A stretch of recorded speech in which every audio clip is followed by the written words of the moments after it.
ನಮಸ್ಕಾರ ಸ್ನೇಹಿತರೆ, ಎಲ್ಲರಿಗೂ ನಿಮ್ಮ ಅಡುಗೆ ಸಖಿ ಚಾನಲ್ಗೆ ಸ್ವಾಗತ. ನಾನಿವತ್ತು ವಾಂಗಿಬಾತ್ ಗೊಜ್ಜು ಹೇಗೆ ಮಾಡಬೇಕೆಂದು ತೋರಿಸಿಕೊಡುತ್ತೇನೆ.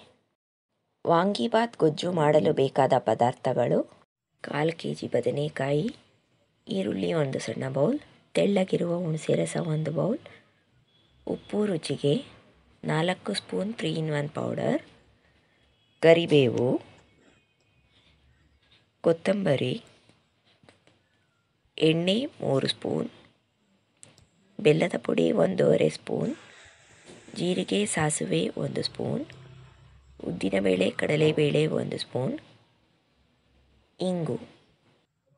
3-in-1 ಪೌಡರ್ ಮಾಡುವುದು ಹೇಗೆ ಎಂದು ನನ್ನ ಹಿಂದಿನ ವಿಡಿಯೋದಲ್ಲಿ ತೋರಿಸಿದ್ದೇನೆ. ಒಲೆಯ ಮೇಲೆ ಬಾಣಲಿಯನ್ನಿಟ್ಟು 3 ದೊಡ್ಡ ಸ್ಪೂನಿನಷ್ಟು ಎಣ್ಣೆಯನ್ನು ಹಾಕಿಕೊಳ್ಳೋಣ. ಎಣ್ಣೆ ಕಾದ ನಂತರ ಇದಕ್ಕೆ ಜೀರಿಗೆ ಹಾಗೂ ಸಾಸಿವೆಯನ್ನು ಹಾಕಿಕೊಳ್ಳೋಣ.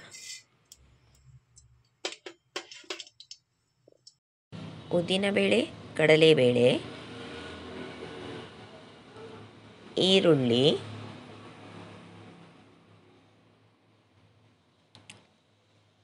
ಕರಿಬೇವು, ಕೊತ್ತಂಬರಿಯನ್ನು ಹಾಕಿ ಫ್ರೈ ಮಾಡಿಕೊಳ್ಳೋಣ.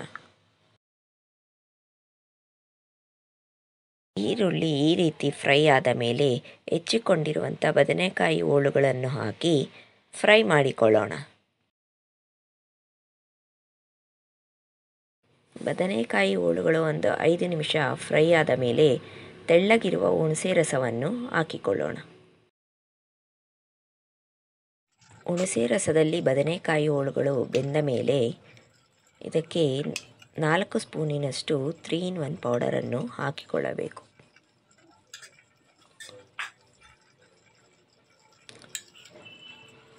ರುಚಿಗೆ ತಕ್ಕಷ್ಟು ಉಪ್ಪು,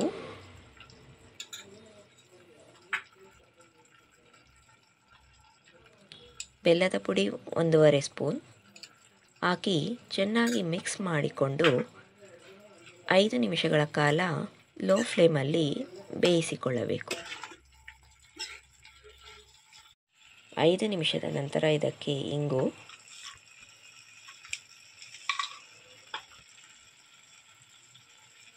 ಒಂದು ಸಣ್ಣ ಬೌಲ್ ನೀರನ್ನು ಹಾಕಿ ಚೆನ್ನಾಗಿ ಮಿಕ್ಸ್ ಮಾಡಿಕೊಳ್ಳಬೇಕು.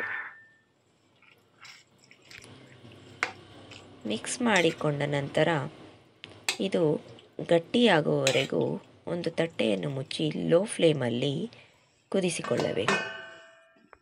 ಈಗ ವಾಂಗಿಬಾತ್ ಗೊಜ್ಜು ಅನ್ನದೊಂದಿಗೆ ಸವಿಯಲು ಸಿದ್ಧ.